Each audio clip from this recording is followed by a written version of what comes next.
আছে, কোন দিক থেকে কত যাচ্ছে, আপনি টাকা দেন।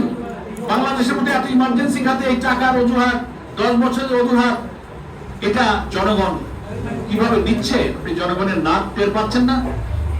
আমি মনে করি যে এই সমস্ত মেয়াদ দিয়ে জনগণকে শান্ত করা যাবে না। ইমার্জেন্সি বেসিস যে কোনো সরকার যদি আন্তরিক হয় জনগণের জন্য জনদুর্ভোগ দূর করার জন্য অনেক পদক্ষেপ নিতে পারে। চুরি বন্ধ করতে পারে, ভুতুড়ে বিল বন্ধ করতে পারে, এই যে বিদ্যুৎ কেন্দ্রগুলোতে যে capacity charge, rental, quick power plant সহ হাজার হাজার কোটি টাকা রন্ধে রন্ধে হয়েছে, এই জায়গাগুলো বন্ধ করুন।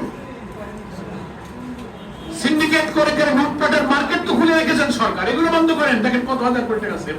সেদিকে নজর নাই। এখন বিরোধী দলের আন্দোলন, গণভোটের গণরায় কার্যকর করো, এইগুলোর তো কোনো উপায় নেই। বিভ্রান্তি আমরা, বিভ্রান্তি ওনারা, এটা দিয়ে দুর্ভোগকে ঢাকতে চান, ব্যর্থতাকে ঢাকতে চান। ফার্স্ট প্রশ্ন তুমি কি বলছিলে মাঝার? তোমার পরে হচ্ছে যে আমরা তো বিভ্রান্তের কথা বলছি না, এটা হচ্ছে যে 6 মাসের ক্ষেত্রে 2 বছরের আগে যেটা বলে অর্থমন্ত্রীর কথার মধ্যে এক ধরনের উনাদের কথার মধ্যে তো মিল নাই। 6 বছর তো আরেকজন কইছে প্রায় 20 বছর লাগবে মহামরি করোনা। আমার মানে ওনারা আগে সালিশটা মিটাক, এই সালিশ নিজেরা করে জাতির কাছে একসাথে বলুন। আমরা যেমন আমাদের পার্লামেন্টারি পার্টি এবং জামাত ইসলামী একটা কম্বাইন্ড প্ল্যান আপনাদের কাছে পেশ করেছি। ওনাদের সক্ষমতা থাকলে এই ব্যাপারে জাতির কাছে বলুন যে না, আমাদের এই নানান ইস্যুতে কেউ কয় 10, কেউ কয় 2, কেউ কয় 20, কেউ কয় টাকা নেই।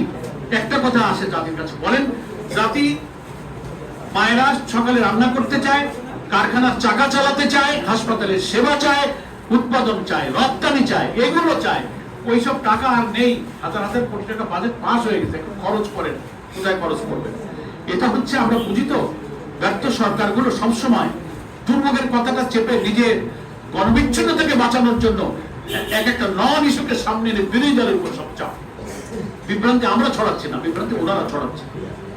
Thank you. আমার মনে হয় শেষ।